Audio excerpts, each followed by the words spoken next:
We are back, my friends, at 8:42 on your Thursday morning. And going into a new school year with a clear head, something that all students, parents, teachers, staff, every single person should really be striving for. So here to give us some more tips on just how to do that is licensed marriage and family therapist Kevin Peterson. Kevin, my friend, good morning to you. Thank you so much for being with us. I'm so happy to be talking about this because I think when we think about back to school, we often understandably go straight to the students, not so much to the adults in charge of the students for a majority of their days.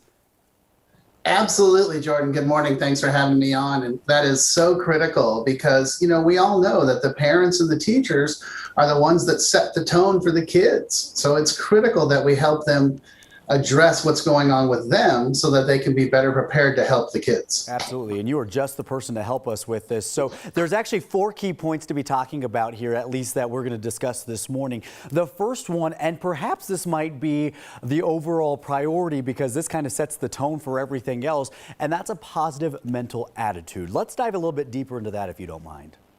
Absolutely. That's actually something that one of my high school teachers would put up on the board every day. He's like, you got to start the day with a positive mental attitude. And that means walking in refreshed, emotionally available, spiritually available.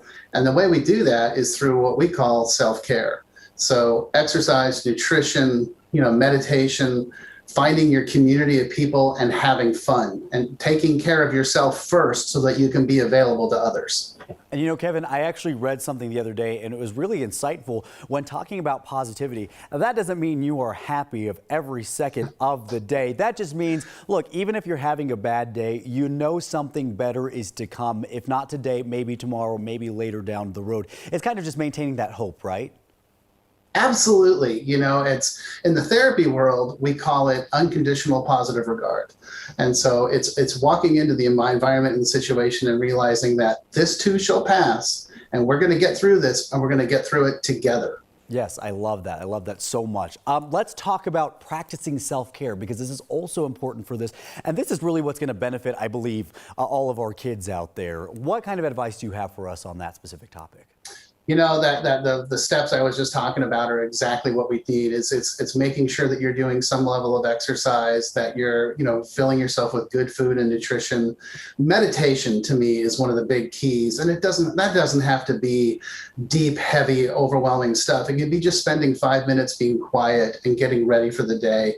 Having a sense of community, the people that you love, that care for you, that you care for them, and then making sure that you have a way to have fun is so important. Yes, absolutely. I'm a big fan of meditation myself. And I'll say if you don't know how to do it, there's also plenty of apps with guided meditation that can help you out there. Let's talk about I think this one's going to be really important specifically for this year. And that's the pressure that so many teachers are under this year as their, parents' eyes are closer on them right now.